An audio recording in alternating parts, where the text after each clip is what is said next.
안녕하세요. 보세사 자격시험 수출입안전관리 과목을 강의할 이영관사입니다. 수출입안전관리 과목은 관세국경 감시제도와 AO제도 두 개로 크게 구성이 되어 있습니다. 관세국경 감시제도는 관세선을 통과하는, 그러니까 반출입되는 관세선을 통과하는 물품이나 운송수단, 그다음에 사람에 대해서 적절히 관련 법규를 준수하고 지정된 인정된 통로로 물품이 이동하는지를 감시 감독하고 그다음에 불법 사회 안전을 침해할 수 있는 위해 물품들이 반출입되는 것을 막기 위한 제도를 이제 관세국경 감시제도라고 그러고요. AO 제도는 미국의 9.11 테러 이후에 수출입 거래의 안전성을 확보하기 위해서 도입된 민간 협력 프로그램입니다. 결국 관세국경 감시제도와 AO 제도 모두 그 안전이라는 키워드 두 개로 묶을 수 있습니다. 그래서 한 과목으로 지금 묶여져 있는 거고요. 그래서 첫 번째 시간에는 이제 관세국경 감시제도를 여러분하고 공부할 건데요. 관세국경 감시제도는 그 개념이 뭔지, 그리고 그 감시 대상과 분야, 그 다음에 그 외국 무역선과 외국 무역기가, 그러니까 외국 물품과 내국 물품을 운반하는 운송수단인 외국 무역선, 외국 무역기, 그리고 차량들이 반입될 수 있는, 들어갈 수 있는 곳이 이제 개항이라는 건데, 개항의 개념, 그 다음에 또 외국 무역선의 그 입출항 절차, 그 다음에 외국 무역기의 입장 절차, 그 다음에 그 육로로 운송되는 물품에 대해서 이제 운송수단인 이제 국경 수입 차량에 대해서 여러분들 같이 공부하실 거고요. 그 다음에 결국 요 부분은 그 운송수단에 관련된 부분이고요. 그 다음에 운송수단에 그 적재되어 있는 화물에 대한 부분이 이제 요 부분입니다. 예. 그리고 결국 국경감시제도는 사회에 위협을 끼칠 수 있는 위험 물품이나 테러 이런 물품들이 반출되는지를 방지하기 위해서 적절히 세관에서 감시 감독하기 위한 제도이기 때문에 테러 및 위험 물품 관리에 대한 부분, 그리고 보세 운송업자는 이 관세 국경을 통과하는 물품에 대해서 실질적으로 운송을 하는 부분이기 때문에 거기 관련된 업자들에 대해서 그 관리하기 위해서 이제 세관에 등록하는 절차에 관련된 내용들을 규율을 하고 있습니다. 그래서 관세 국경 감시 업무라는 건 뭐냐면 관세 행정의 목적 달성을 위해서 수입 화물, 그리고 운송 수단, 그리고 공항만에 출입하는 그 사람이죠. 출입자 및 해여행자들, 이런 사람들이 지정된 관세 통로를 통해서 적법한 절차와 경로로 관세자를 통과하는지 이거를 감시 감독하는 거고요. 또 이런 그 관세자를 통과하는 그 물품 중에서 위해 물품들이 불법적으로 반출입되는지 이런 것들을 막기 위해서 이루어지는 관세 행정 행위를 관세국경 감시 업무라고 합니다. 그래서 우리나라 같은 경우는 여러분들도 잘 아시겠지만 삼면이 바다로 되어 있고요. 북쪽에는 북한을 마주하고 있지 않습니까? 그러다 보니까 그 북한과의 교류 이외에는 결국에는 해상으로 들어오거나 또는 항공으로 들어오거나 하는 것들이 대부분이기 때문에 우리나라 그 국경 감시는 기본적으로 항만과 공항에서의 인적, 물적 대상에 대한 감시라는 걸 여러분들이 기억해 둘 필요가 있습니다. 그래서 감시 대상 업무와 이제 대상과 이제 분야를 보셔야 되는데요. 관세국경 감시 대상 크게 물적 대상과 인적 대상으로 구분할 수 있습니다. 인적 대상에는 당연히 그 관세를 통과하는 그 사람이 누구냐는 건데 결국 해외를 출입하는 내국인과 외국인 여행객들이겠죠. 그리고 그 운송수단에 있는 승무원들, 그죠? 그리고 보세구역에 출입하는 자들, 이런 사람들이 주요 감시 대상이라고 여러분들 이해하면 되실 것 같습니다. 그리고 물적 감시 대상에는 크게 운송수단과 화물이 있습니다. 운송수단은 결국 화물을 반출입하는 데 필요한 그 운송수단이기 때문에 결국 해상으로 들어온 건 선박, 그 다음에 항공으로 들어온 건 항공기, 그 다음에 육로로 들어온 건 차량이겠죠. 그리고 화물은 결국 그 수출입 화물입니다. 수출입 화물에는 일반 정상식 신고를 거치는 수출입 화물뿐만 아니라 우편물, 특송화물, 이사화물, 그 다음에 여행적 제품 다 포함되고요. 또 반송 환적 화물, 그러니까 우리나라로 수출입되지 않고 외국 물품에서 외국 물품으로 다시 되돌아가는 물품들, 이런 것들, 그리고 그 다음에 그 항공기하고 선박에서 쓰기 위해서 쓰는 그 사용품, 기용품 이런 것들을 분류할 수 있습니다. 그래서 그 관세국경 감시는 주로 그 감시 대상별로 우범도를 이제 고려해서 이루어지고요.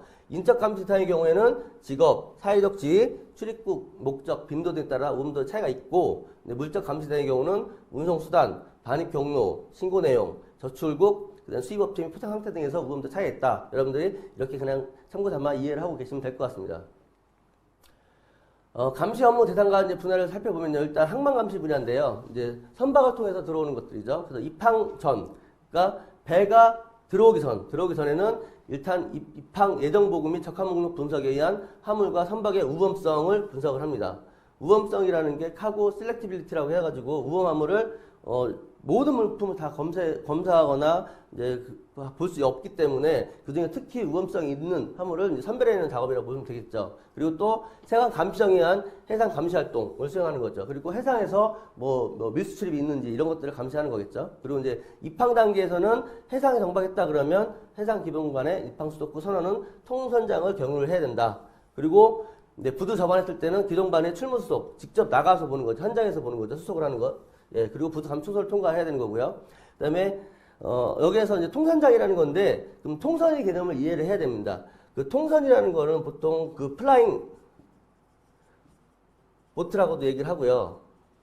쌈판이라고도 얘기를 하는데, 이것들은 선박이, 대형 선박들이 그 부두에 저기 정박하기 전에 해상에, 부두라 그러면 이제 해상에 정박을 하고 있을 텐데, 이 해상에 정박한 그 선박과 그 다음에 육로하고 연락을 해주는 그런 것들을 통선이라고 합니다. 그래서 입출항 관련된 뭐 서류라든가 사람이라든가 이런 것들을 운반하거나 뭐 연락을 해주는 이런 걸 통선인데, 그거는 통선은 그 지정된 장소를 그 경유를 해야 되는데 이런 것들을 통선장이라고 합니다. 그리고 이제 하역 적재인데, 하역하고 적재, 하역이라는 거는 물건을 내리거나 싣는 걸 얘기하는 거죠. 하역 적재하는 단계에서는 영상 기동 감시나 기동 순찰을 하게 되고요. 주 감시소에서는 입출항 선박의 우범성 정보를 분석을 해서 선원, 용역업자 등 인력을 감시를 하게 됩니다. 그리고 반송, 환정 화물, 무적 컨테이너 등 화물 감시를 병행을 하게 되고요. 출항 단계, 다시 이제 물건을 적재 나가는 단계죠. 나가는 단계에는 출무 시 총기류 등 봉인을 확인하고 소형품 적재 확인 후 출항 허가서를 발부를 하게 됩니다. 공항 감시 분야를 보겠습니다.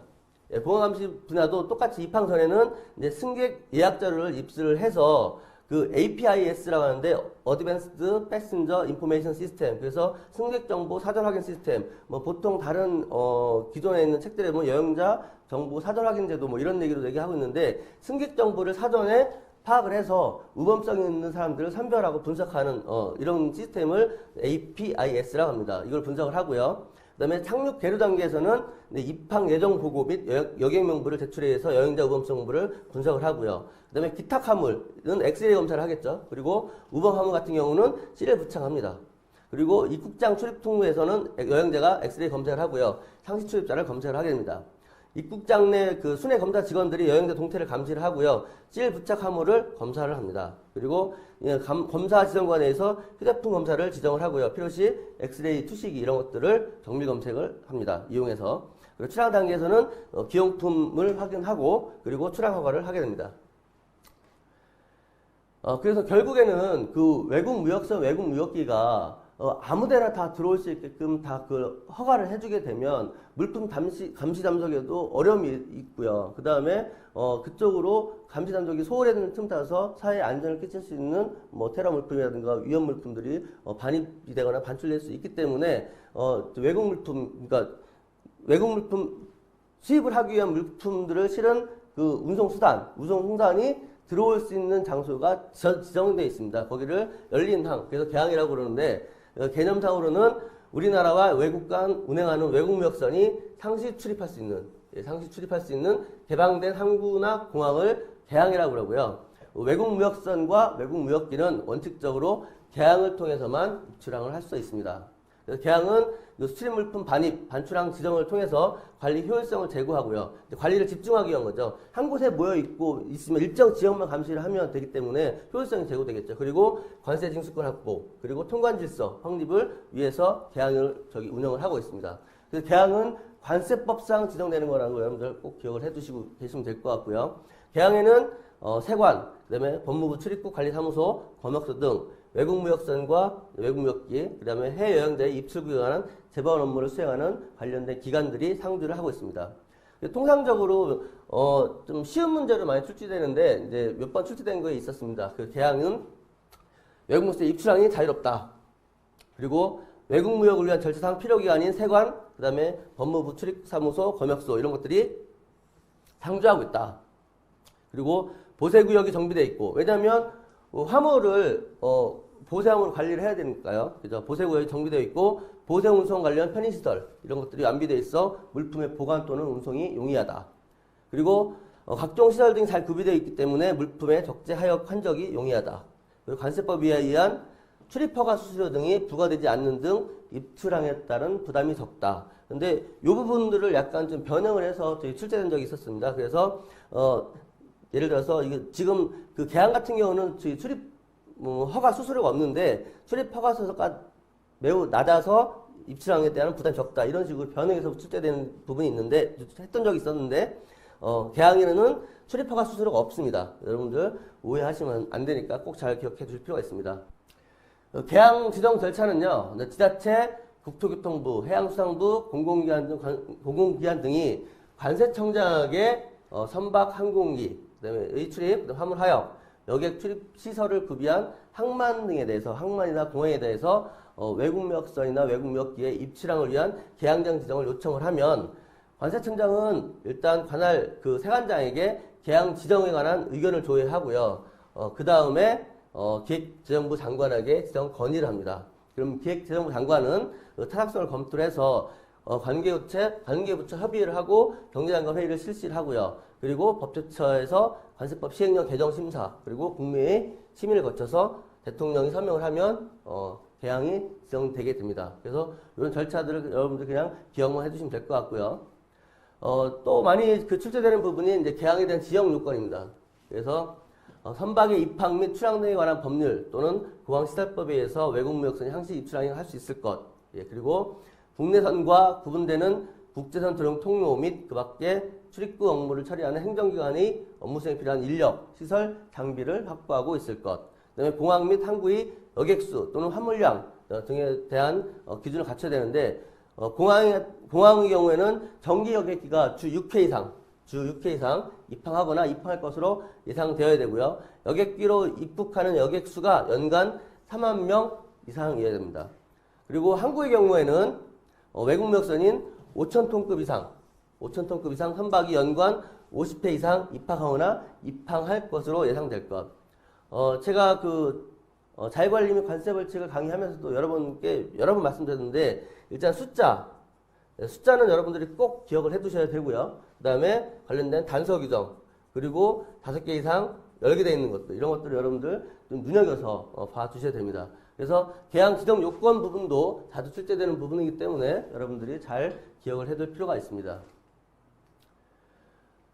그리고 원칙적으로 외국무역선과 외국무역기는 개항에 한해서 자유롭게 출입이 가능하다고 말씀드렸는데 필요에 따라서 피치 못해서 개항이 아닌 지역에 출입을 해야 되는 상황이 발생할 수 있죠. 이런 경우에는 출입 허가를 받아야 됩니다. 그래서 외국무역선이나 외국무역기가 개항에 한해서 이제 운영하는 게 원칙이고 그렇게 할 수 있지만 대통령령으로 정하는 바에 따라서 개항이 아닌 지역에 출입하기 위해서는 출입 허가를 받아야 합니다. 누구한테 받아야 되냐면 세관장, 말씀드렸죠. 주체. 여러분들 지금 지문을 읽을 때 주체 부분도 꼭 기억을 해두셔야 합니다. 이거를 뭐 관세청장으로 바꾼다든가 이런 게 많이 있는데 일단 세관장에 출입 허가를 받아야 된다는 거 여러분들 꼭 기억을 해두셔야 되고요. 외국무역선, 외국무역기의 선장과 기장이 개항이 아닌 지역에 출입 허가를 받으려면 기획재정부령이 방을 받아서 허가 수수료를 납부를 해야 된다. 아까 말씀드렸습니다. 그리고 개항이 아닌 지역에 대한 출입 허가를 받고자 한다는 신청서를 당해 지역을 관할하는 누구한테 세관장한테 제출을 해야 됩니다. 다만 이제 외국무역선이나 외국무역기의 그 항해의 편의도 모르겠다 특별한 사정이 있을 때는 다른 세관장에게 신청을 할 수는 있지만 출입 허가를 해준 세관장은 이를 당해 지역을 관할하는 세관장에게 통보를 해줘야 됩니다. 그래서 신청서에는 선박, 항공기 종류, 명칭, 등록 기호, 총톤수, 홈톤수, 자체 무게, 지명, 당해 지역에 머무르는 기간이나 당해 지역에서 하역하고자 하는 물품의 내 외국 물품별 구분, 포장의 종류, 기호, 변호, 개수, 품명, 수량, 가격, 당해 지역에 출입하고자 하는 사유 이런 것들을 기재를 해야 됩니다.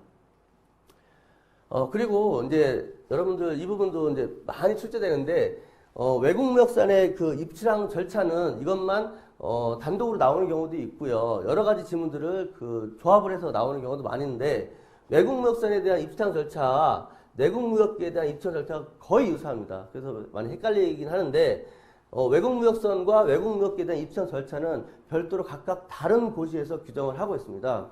그러다 보니까 지금 그 강의에서도 각각 부분에서 설명을 드릴 거고요. 여러분들이 좀 혼란스럽지 않게 정리를 잘 해두셔야 됩니다. 그래서 일단 외국무역선이 입출항하려면 첫 번째로 개항에 대한 입출항과 개항이 아닌 적의 입출항을 구분할 수 있겠죠. 그래서 첫 번째 개항에 대한 입출항 절차를 보시면 업체부호를 먼저 등록을 해야 됩니다. 선장 등은 외국무역선이 입항하거나 또는 출항하는 때는 입항할 때는 입항보고, 그다음에 떠날 때, 출항할 때는 출항허가 신청 전까지 선박회사 부호 신고서를 세관장에게 제출을 해야 됩니다. 그리고 이제 입항을 하게 되면 입항보고를 하겠고요. 출항할 때는 출항허가 신청을 해야 되는데, 선장 등은 외국무역선이 개항에 입항하거나 개항을 출항할 때는 입항보고서나 출항허가 신청서에 선용품 목록, 그 다음에 여객명부, 승무원명부, 흉무원 휴대폰 목록, 적하 목록을 첨부를 해서 전자문서로 세관장에게 제출해야 합니다. 다만 이제 적하 목록은 보세화물 입순항, 하선 하기 및 적재에 관한 고시에서 정한 바에 따라 제출해야 되고요. 여객명부는 세관장이 필요하다고 인정하는 경우에는 입항하기 전에 제출할 수 있다. 이렇게 단서 규정이 있는 것들은 여러분들이 좀 주의를 하셔야 됩니다. 그리고 선박 입항 보고서에는 선박의 종류, 등록기후, 명칭, 국적, 그다음에 출항지, 기항지, 최종 기항지, 적재물품 개수, 톤수, 여객 승무원수 및 통과 여객수 이런 것들을 기재를 해야 됩니다.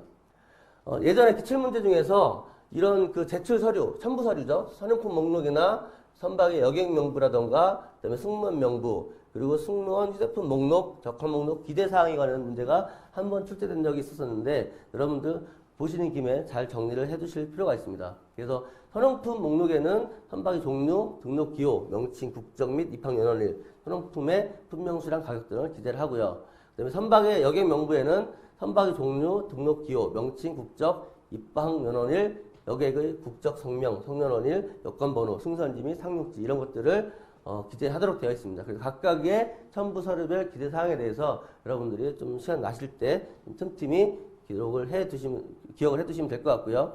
요 목록은 배로 들어오는 건 앞에 선자가 들어가겠죠. 근데 이제 항공기로 들어온 거는 기자가 들어갑니다. 그래서 항공기에서는 기용품 목록이라 그러고요. 여객명부도 당연히 승객이 있을 테니까요. 그리고 승무원도 있을 거고 휴대폰 목록 이런 것들, 정하 목록 이런 것들을 똑같이 준용을 한다는 것도 기억해 두실 필요가 있습니다. 그리고 이제 선박의 이제 출항허가 신청서에는요. 선박의 종류, 등록 기호, 그다음에 여객 승무원 통과 여객 수, 적재 화물의 개수와 톤수 이런 것들을 기재를 해서 세관장에게 제출을 해야 됩니다. 그리고 선장 등은 외국에서 선박을 수리했거나 선용품을 구입했을 때는 입항보고를 할 때 그 사실을 작성해서 세관장에게 제출을 해야 되고요. 이 경우 세관 공무원이 요구하거나 승무원이 외지에서 물품을 구입한 경우에는 선박 국적 증서와 최종 출발항의 출항 면장 또는 이에 가름한 서류를 제시를 해야 된다.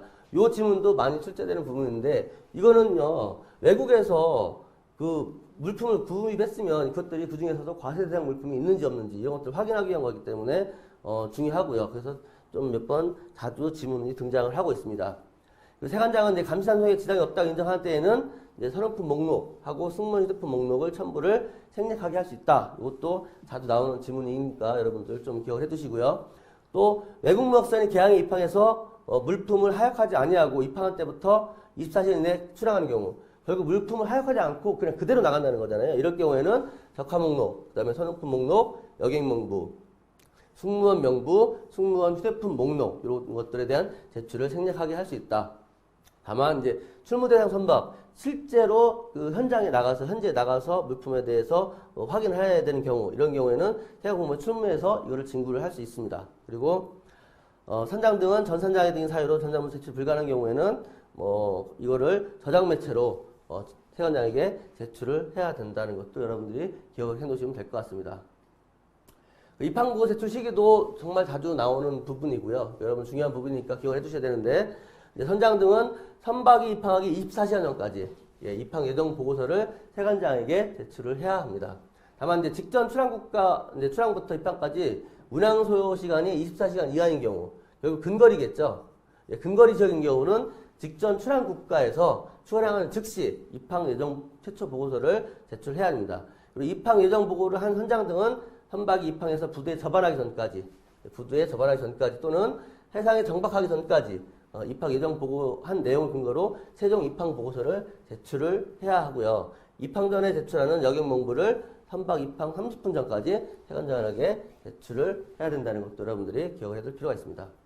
출항허가 신청서 제출 시기는요, 선장 등이, 이것도 많이 나오는 부분이니까 기억해 주셔야 되는데, 선장 등은 이제 선박이 출항하기 12시간 전까지 출항 예정 허가 신청서를 제출해야 되고요. 다만 이제 입항 후 12시간 이내에 출항하는 선박은 출항하기 3시간 전까지 제출할 수 있다는 거 꼭 기억해 주셔야 되고요. 출항 예정 최초 허가를 신청한 선장 등은 선박이 출항을 하기 위해서 부두에서 떠나기 전 또는 정박지에서 닷을 감아 올리기 전까지 출항 예정 허가 신청 내용 근거로 최종 출항 허가 신청서를 제출을 해야 된다는 거. 여러분들 지금 제가 말씀드린 부분들이 되게 중요하고 지문으로 자주 등장하는 부분이기 때문에 잘 기억을 해두실 필요가 있습니다. 출무여부 결정. 그러니까 세관장은 이제 입출항 관리 시스템에서 출무 대상, 직접 나가서 봐야 되는 대상으로 지정한 경우에는 해당 선박에 세관 공무원이 직접 가서 현장 확인 등을 실시를 해야 되는 거죠. 그리고 이제 출무를 하게 되면 이제 검색을 해야 되는데, 출무자로 지정된 세관 공무원은 해당 선박에 출무해서 관세청장 또는 세관장이 지정한 근무용에 따라서 선박을 검색 등을 실시를 하고요. 그 결과를 즉시 입출항 관리 시스템에 등록을 해야 됩니다. 입항보고 수리 및 출항 허가인데요. 세관장은 이제 출무 대상으로 지정되지 아니한 선박 중에서 입항 선박에 대해서는 해당 선박이 부두에 접안하기 전까지 또는 해상에 정박하기 전까지 입항 보고를 수리를 해야 되고요. 출항 선박에 대해서는 해당 선박이 부두에서 이안 떠날 때까지 또는 묘박지에서 닷을 감아 올려서 출항 준비가 완료됐을 때 이때까지 출항 허가를 해야 됩니다. 그리고 이제 출무 대상으로 결정한 선박에 대해서는 이제 출무 확인 결과를 입출항 관리 시스템에 등록한 후 이제 입항 보고 수리나 출항 허가를 한다는 거 여러분들이 기억해 두실 필요가 있습니다.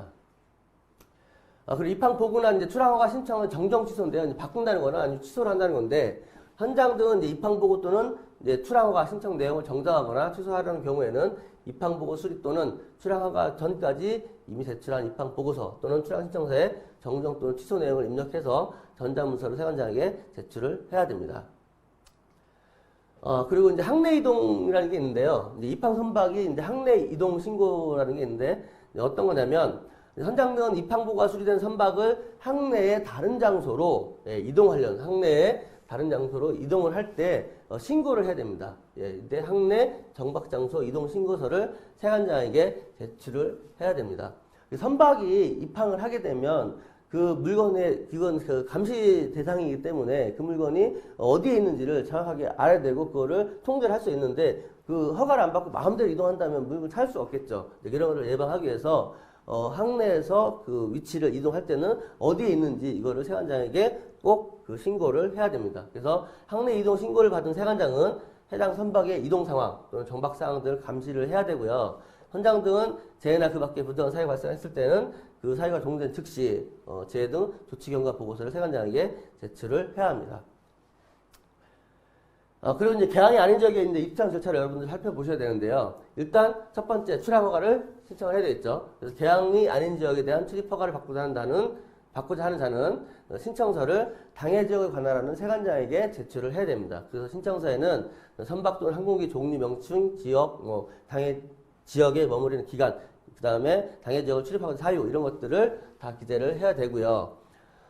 그리고 이제 외국 무역선의 이제 항행이 편의도모를 위해서 이제 기타 특별한 사정이 있을 때 이런 경우는 다른 세관장에게 제출을 할 수 있지만 출입 허가를 한 세관장은 관할 지역 세관장에게 즉시 통보해야 된다. 아까 말씀을 드렸고요. 그런 부분 기억을 해두실 필요가 있습니다. 그리고 이제 출입 허가인데요. 개항이 아닌 지역에 이제 출입 허가 신청서에 접수한 세관장은 출입 사료가 물품이 하여 물건 내리거나 또는 선적 옮겨 적재하거나 또는 조업대기 또는 선박 수리 예정이거나 또는 강제 입항 또는 급병 환자 발생 또는 그 밖에 세관장이 감시단속에 지장이 없다고 인정하는 경우 이런 사유가 있을 때에는 이제 개항에 대한 출입 허가를 할 수가 있습니다. 그래서 다만 이제 부득이한 사유로 수수료를 납부하지 못한 경우에는 사후에 납부할 수 있게끔 할 수 있다. 예, 이것도 여러분들 기억해 둘 필요가 있고요. 그리고 입항 예정지 관할 세관장이 아닌 세관장이 출입허가 신청을 접수한 경우에는 출입허가 여부를 입항 예정지 관할 세관장과 일단 협의를 해야 되고요. 출입허가를 했다 그러면 그 허가 내역을 입항 예정지 관할 세관장에게 지체 없이 통보를 해야 됩니다. 출입허가 기간도 여러분들 기억을 해두셔야 되는데요. 출입허가 기간, 출입허가 기간은 통상적으로 1개월 이내로 하는데 기간 연장이 필요한 경우에는 그 사유를 입증할 수 있는 서류를 진구하고요. 그래서 심사를 해서 연장을 할 수 있습니다. 개항이 아닌 지역에는 출입허가 수수료를 내야 된다고 말씀드렸는데 허가 수수료는요. 선박의 숨톤수 1톤 기준으로 100원의 수수료를 납부를 해야 되고요. 수수료 총액은 그 50만 원을 초과하지 못한다는 거 꼭 여러분들을 기억해 두실 필요가 있고요.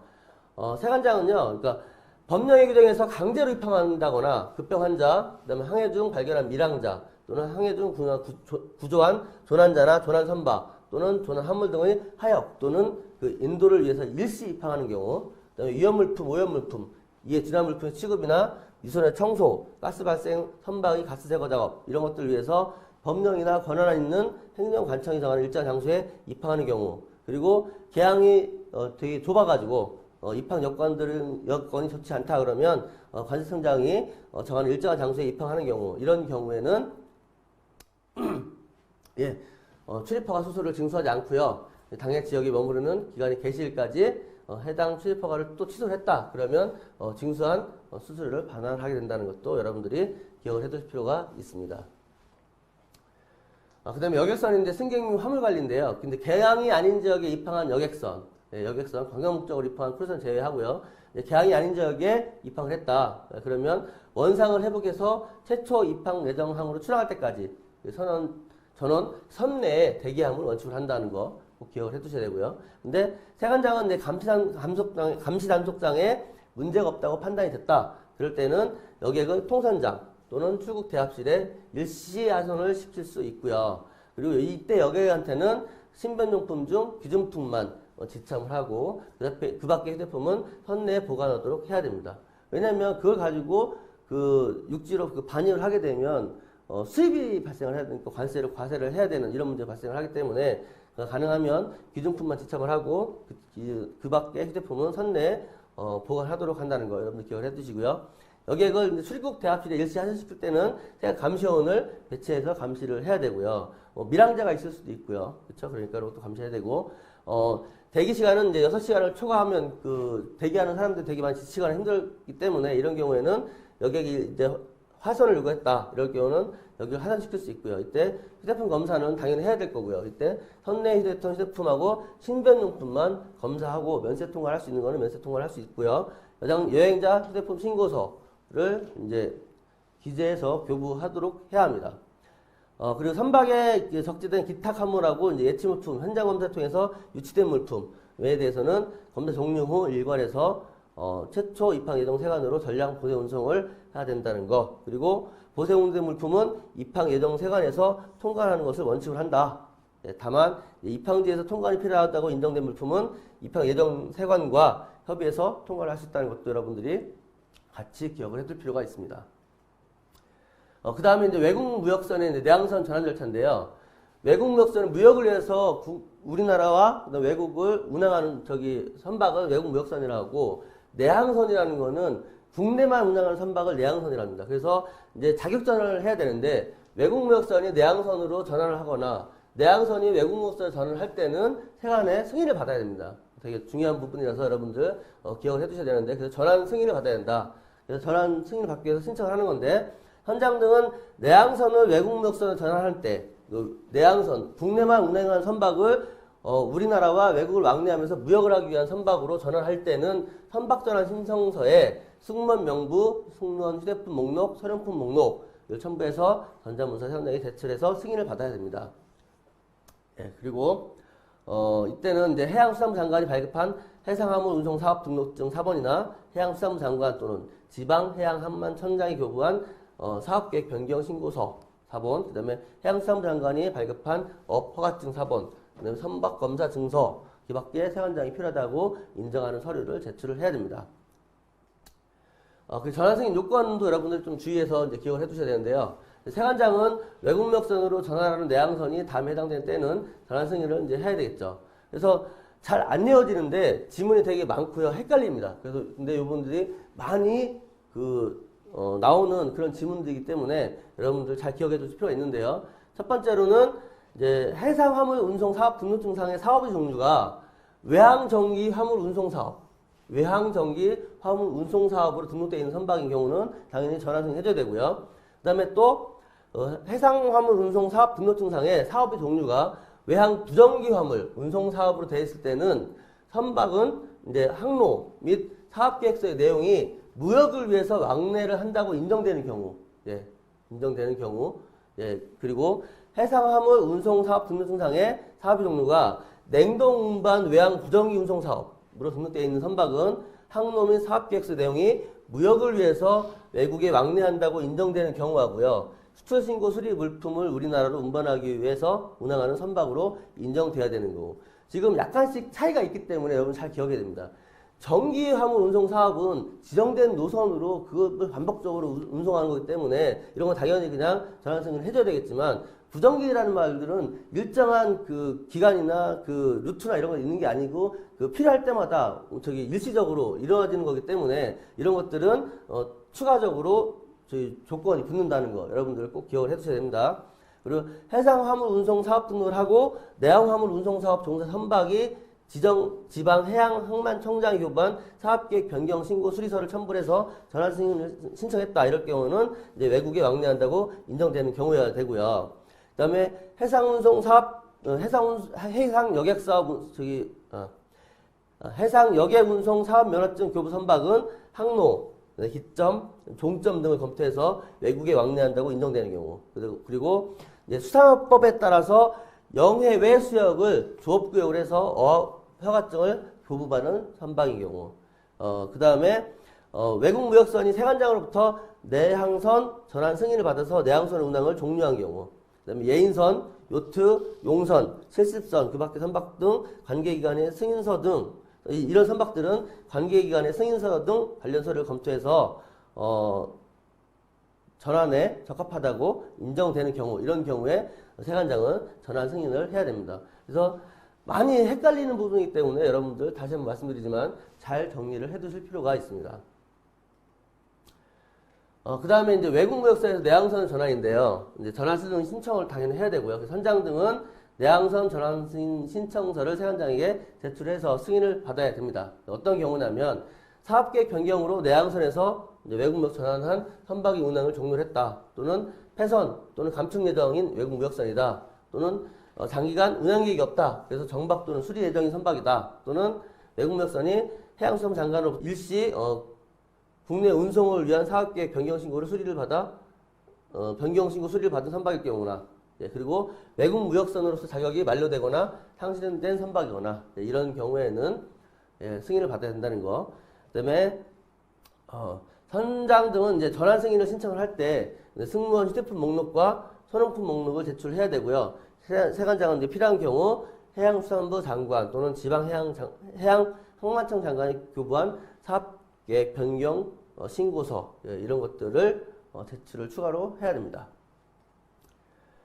전환 승인인데요. 그래서 세관장은 전환 승인 선박에 대해서는 과세 대상 물품이 없는지 있는지 확인해야 되는데, 과세 대상 물품이 없다 이러면 즉시 전환 승인을 하고요. 과세 대상 물건이 있다 그러면 당연히 관세를 징수를 해야 되기 때문에 수입 신고를 해야 되겠죠. 그래서 수입 신고를 한 때에 전환 승인을 해야 되고요. 다만 이제 부득이한 사정으로 수입 신고 어려운 이런 사정이 있다 그러면 수입 신고 필증 사본을 전환 승인을 다음 근무일까지 제출하는 조건으로 승인을 할 수가 있습니다.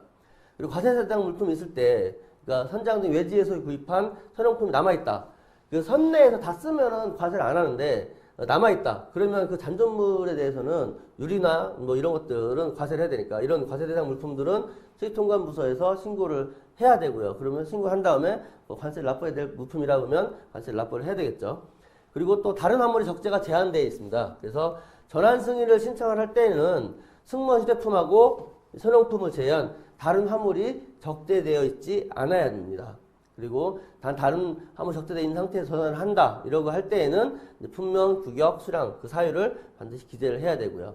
그리고 물품 검사 및 위반 사항의 조치인데 세관장은 이제 현장 확인 담당 공무원으로 하여금 승무원 휴대품하고 소량품 등 적재 물품에 대해서 검사하게 할 수 있고요. 현장 확인 담당 세관 공무원은 검사 결과 전산 등록하거나 서면으로 보고를 해야 합니다. 예, 그래서 지금까지 1강에서는 개항에 대한 부분, 그 다음에 외국무역선의 입시랑 절차, 그 다음에 외국무역선의 자격 전환 이 세 가지 부분을 크게 다뤄봤는데요. 시험에서 자주 출제되는 부분이니까 여러분들 잘 정리를 해두시기 바랍니다. 예, 다음 시간에 뵙도록 하겠습니다. 예, 감사합니다.